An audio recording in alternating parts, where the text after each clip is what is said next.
ഇടതുപക്ഷ ജനാധിപത്യ മുന്നണിക്ക് വളരെയധികം അനുകൂലമായ ഒരു സാഹചര്യമാണ് വയനാട്ടിൽ നിൽക്കുന്നത്. സഖാവാനി രാജയുടെ സ്ഥാനാർത്ഥിത്വം വയനാട്ടിലെ വോട്ടർമാർക്കിടയിൽ വളരെ ആവേശകരമായ ഒരു പ്രതികരണമാണ് ഉണ്ടാക്കിയിട്ടുള്ളത്.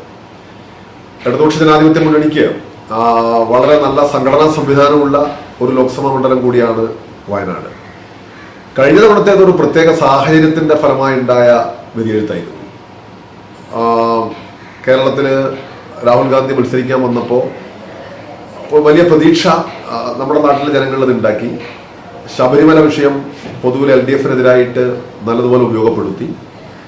അത്തരത്തിലുള്ള ഘടകങ്ങളുടെ ഫലമായിട്ടാണ് കഴിഞ്ഞ തവണ UDF പാനലിൽ രാഹുൽ ഗാന്ധിക്ക് വലിയ വിജയം നേടാൻ സാധിച്ചത്.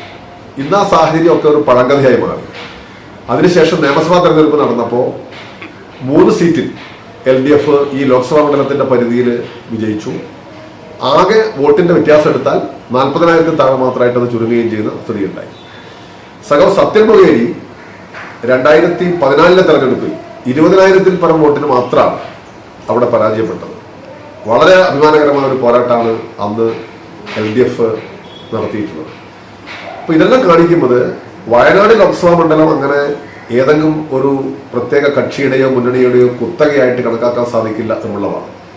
പുതിയ കാലത്തിന്റെ ഒരു പ്രത്യേകത തന്നെ ഒരു പാർട്ടിക്കും ഒരു കക്ഷിക്കും ഒരു മുന്നണിക്കും 100% തങ്ങളുടേതാണെന്ന് ഉറപ്പിക്കാൻ കഴിയുന്ന സ്ഥലങ്ങളൊന്നുമില്ല എന്നതാണ്.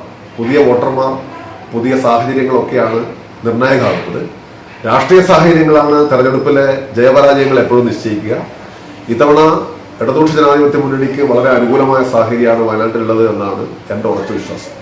രാഷ്ട്രീയം ഉള്ള കാലം മുതലേ ആരംഭിച്ച ഒരു സമാന്തരമായ സംഗതിയാണ്. അത് പുതിയ കാലത്തിന്റെ മാത്രം ഒരു പ്രവണതയായിട്ട് ഞാനൊരിക്കലും വ്യക്തിപരമായിട്ട് കാണുന്നില്ല. നമ്മുടെ ദേശീയ സ്വാതന്ത്ര്യ സമരത്തിന്റെ ചരിത്രം പരിശോധിക്കുകയാണെന്ന് വെച്ചാൽ അന്ന് ഈ സ്വാതന്ത്ര്യ സമരവും ഈ പ്രസ്ഥാനങ്ങളൊന്നും ആവശ്യമില്ല എന്ന് കണക്കാക്കിയിരുന്ന ഗണ്യമായ ഒരു വിഭാഗം നമ്മുടെ നാട്ടിലുണ്ടായിരുന്നു.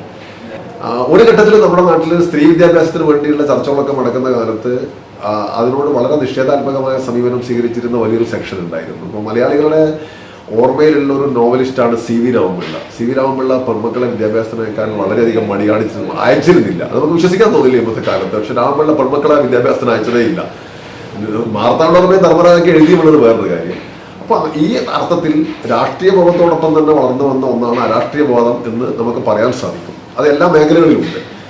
ഇന്നത്തെ സാഹചര്യത്തിൽ പക്ഷെ കുറെ കൂടി ഏതെങ്കിലും ഒരു പ്രസ്ഥാനത്തോട് കമ്മിറ്റഡ് ആയിരിക്കുന്ന ആളുകളുടെ എണ്ണം കുറഞ്ഞു വരുന്നു.